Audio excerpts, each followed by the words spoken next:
Perdoai as nossas ofensas, assim como nós perdoamos a quem nos tem ofendido, e não deixeis cair em tentação. Uma cena incrível. No interior de São Paulo, uma cidade inteira reza nas ruas pela menina que assumiu a personalidade de um garoto que morreu há 3 anos. É a última oração, o último terço de uma novena que o espírito do garoto teria pedido aos parentes e amigos. Chegou a hora de Isaura de Oliveira Freitas voltar a ser uma criança como as outras. Ressurgir dos mortos, subir ao céu e está sentada à mão direita de Deus Pai Todo-Poderoso. Isaura, uma menina de 13 anos, morava com os pais e os 3 irmãos nesta casa, na zona rural de Pacaembu, uma pequena cidade a mais de 600 quilômetros de São Paulo. Há 2 meses, ela começou a se queixar de dores de cabeça. Teve uma febre muito forte e, quando se levantou da cama, não falava mais. Escreveu apenas um bilhete aos pais. Dizia: não sou daqui, não conheço vocês. Meu nome é Ailton, quero meus pais verdadeiros. Dona Ilse e seu Rosalvo sabiam de que Ailton ela estava falando. Era Ailton Machado da Silva, um primo distante que tinha morrido afogado exatamente 3 anos antes. Ele morava nesta outra casa, na cidade de São João do Paudalho, bem longe de onde Isaura vivia. Os dois jamais haviam se conhecido, mas agora Isaura dizia ser Ailton. Ela foi viver com os pais dele, passou a usar as roupas do menino, e o mais incrível, o mais difícil de entender, é que Isaura reconhecia cada parente, cada amigo de Ailton. E na cidade inteira todo mundo aceitou, primeiro com surpresa, depois com a maior naturalidade, aquele novo estranho fato. Ailton tinha voltado, estava vivo novamente, só que agora no corpo de uma menina. Eu tenho mais certeza por causa disso, porque eu cheguei aqui, conversando com a mãe dele e tudo, ele só deu uma olhada para me escrever o meu nome no caderno, aí pegou e deu um abraço em mim, um abraço que parecia uma pessoa que fazia muitos anos que não se via. Aí depois ele falou que me conhecia, falou o nome da minha mãe, falou onde eu morava, falou tudo. Quando logo que ele chegou, ele marcou meu nome sem ninguém falar pra ele. Reconheceu a senhora? Reconheceu. Ele não falou quem era, mas escreveu. Por que você veio? Por que você voltou? Porque sim, ele falou. Falando sempre assim, com a boca fechada, de um modo muito difícil de se entender, a pessoa que dizia ser Ailton fez apenas uma promessa. Iria embora no último dia de uma novena, rezada por todo o povo da cidade. Nesse dia, Isaura voltaria a ser uma criança comum. A novena terminou. A rua onde moram os pais de Ailton ficou interrompida. A polícia teve de organizar uma fila. Todos queriam ver o menino pela última vez. Mas, apesar da promessa, ele não deixou o corpo de Isaura. Disse apenas que ainda não estava na hora. E muito longe dali, a quase 80 quilômetros, numa humilde casa de lavradores, o pai de Isaura teve medo de que a filha nunca mais voltasse. Ave Maria. E aí a gente, puxa vida, aí a gente fica muito desgostoso da vida, né?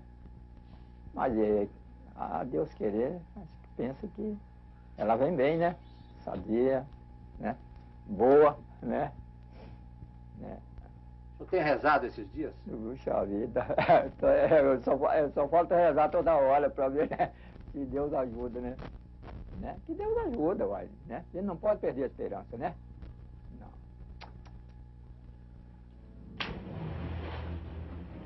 Durante toda esta semana, Isaura continuou a viver como se fosse mesmo Ailton. E aconteceram muitas coisas inexplicáveis. Uma delas, Isaura nunca soube nadar, ao contrário de Ailton, que não perdia uma chance de tomar banho nesta piscina, na casa de um vizinho.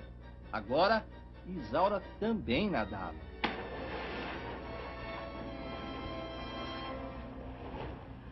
Outra coisa estranha. Isaura jamais tinha andado de bicicleta. Os pais dela, muito pobres, não podiam comprar um brinquedo desses para a filha. Mas agora, que ela dizia ser Ailton, passeava de bicicleta com a maior segurança, como se sempre tivesse feito isso.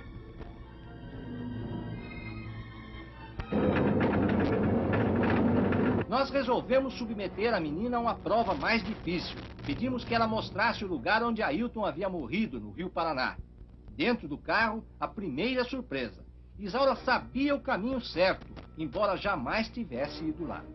É um cruzamento. Por onde é que vai até o rio? É lá pela frente, é reto? Pega a esquerda, pega a direita. Por onde é que é? Pra lá? É pra lá mesmo? É pra lá.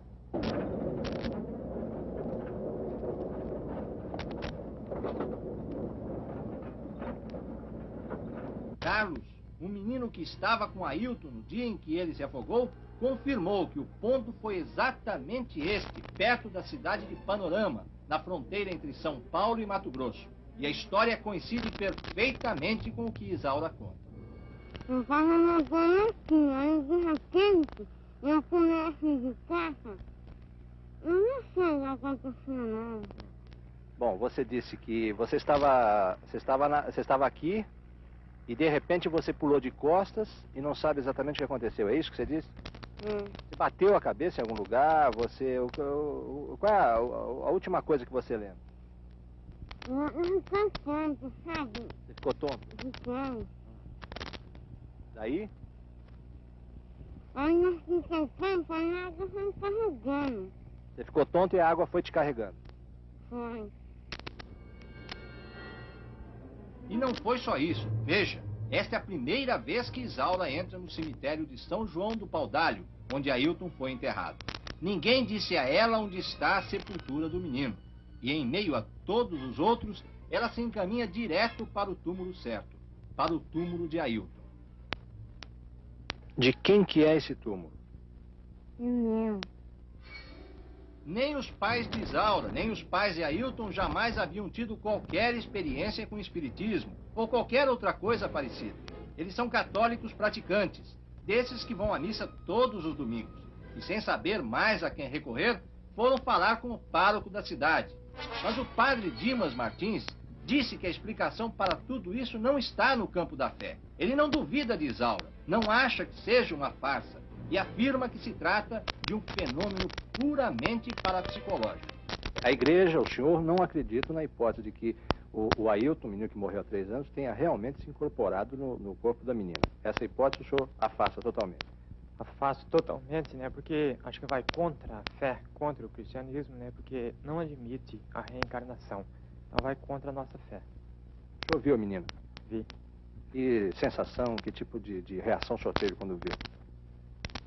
Parece uma criança normal, quer dizer, normal assim aparentemente, mas a gente percebe que tem alguma coisa, né, pela face, né, pelo olhar dela, pelo rosto, alguma coisa de diferente, né? Histórias como essas são bastante incomuns no Brasil. Aqui não existe nenhum caso igual a esse, com registro oficial. Mas, na Índia e no Tibete, já ocorreram muitas possessões como a de Isaura. No Brasil, 2 casos célebres de possessões: Zé Arigó e Chico Xavier.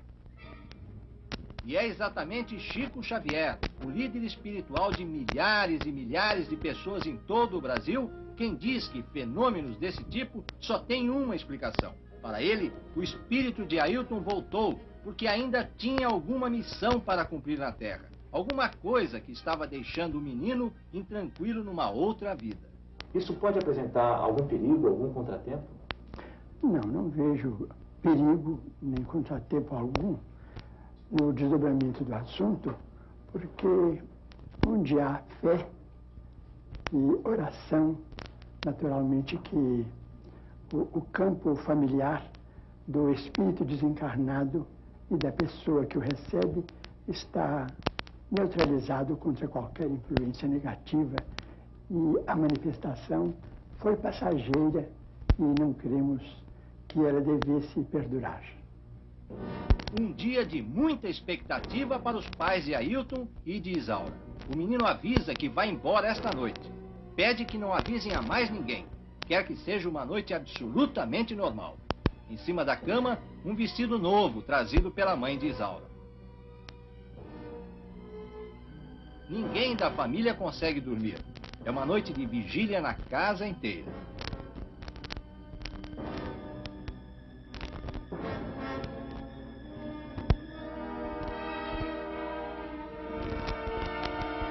É de manhã, e a pessoa que sai do quarto parece mesmo diferente.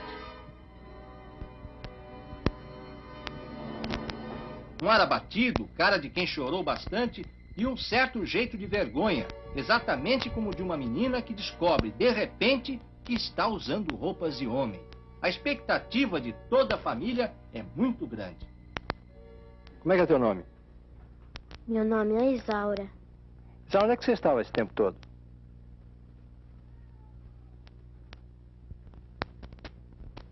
Estava aqui mesmo. Você já tinha me visto antes? Já. Quem é o Ailton? Ailton é meu primo. E onde é que está o Ailton agora? Eu não sei. E onde é que ele estava antes? Eu também não sei. Isaura pede ajuda à mãe para trocar de roupa, para colocar o vestido. Por que você chorou? Porque dá saudade dele. Saudade de quem? Do Ailton. Ele foi embora. É, Quer dizer que você é Isaura, não é o Ailton? é. Vai voltar a ser o Ailton algum dia? Acho que não. Você estava dizendo que o Ailton disse que não vai voltar mais? Ou ele volta? Não sei. Mesmo para quem não quer acreditar em nada disso, é impossível deixar de reconhecer uma coisa. Isaura parece agora muito diferente do tempo em que dizia ser Ailton. Parece ser mesmo outra pessoa. Como explicar uma história tão estranha, tão incrível quanto essa? Pode-se até falar em farsa, mas seria possível enganar uma cidade inteira? Os espíritas asseguram que se trata de reencarnação. Os católicos não aceitam isso. E o Dr. Eduardo Mascarenhas, um psiquiatra e psicanalista conhecido e respeitado no Brasil inteiro, diz que é difícil até para a ciência explicar um caso assim. Quer dizer, o que nós psicanalistas descobrimos é que as crianças têm uma incrível capacidade de se identificar com seu pai, com sua mãe, com seus irmãos, com seus amigos, enfim, com todas as pessoas que as cercam, inclusive com pessoas que elas nunca viram. Às vezes, um pai, por exemplo, que morreu na época do seu nascimento, ela só de ouvir contar sobre ele, ela já fica extremamente semelhante a várias características que nunca ela, de fato, teve a oportunidade de ver. Isso é um fenômeno extremamente comum. Dada uma determinada personalidade, a gente saca como é que é o futuro de uma pessoa e pode ir fazendo coisas muito semelhantes a que essas pessoas iriam fazer nas suas próprias vidas. Nesse sentido, a psicanálise é capaz de explicar alguns dos fenômenos que cercam o caso dessa menina. Mas veja bem, essa menina não sabia nadar. Quando ela se transformou em menino, aprendeu a nadar. De um dia para o outro. Aprendeu a andar de bicicleta. A menina não sabia andar de bicicleta. Ela reconheceu uma cidade toda. Ela descobriu o caminho do rio onde o menino havia se afogado, sem ter antes passado por lá. Ela foi ao cemitério e descobriu a sepultura. Para isso tudo, a psicanálise tem explicação? Olha, para algumas dessas coisas a psicanálise poderia explicar. Por exemplo, o ato de nadar, o ato de andar de bicicleta, eles são quase que atos instintivos e naturais. Nós só não conseguimos nadar e andar de bicicleta porque nós ficamos com medo. O medo nos torna tensos e nós perdemos a espontaneidade dos nossos movimentos. Caso contrário, nós naturalmente nadaríamos. Como ela está identificada com ele, não é o eu dela que está em cena, ela pode não viver o medo e assim ter a descontração necessária para poder nadar e andar de bicicleta. Agora, que as pessoas da cidade a reconheçam também é bastante razoável. Quer dizer, reconheçam o menino nela, dada a semelhança com que ela ficou com aquele próprio menino. Agora, que ela reconheça as pessoas da cidade, isso eu acho que já ultrapassa o âmbito da psicanálise. Eu acho que a psicanálise não seria capaz de explicar isso. Agora, parodiando o que o Shakespeare já dizia, existe mais coisas entre o céu e a terra do que é capaz de explicar a nossa vã psicanálise. Quer dizer, o fantástico, o misterioso de hoje, pode ser o plenamente científico de amanhã. Isso daí não contraria o espírito da ciência. E na sua opinião, o fantástico e incrível caso da menina Isaura ainda não é o explicável cientificamente? Na sua plenitude, não. Alguns dos aspectos dele já estão incluídos no saber científico. Agora, outros aspectos dele ultrapassam o saber científico contemporâneo. De quem que é esse túmulo? Meu.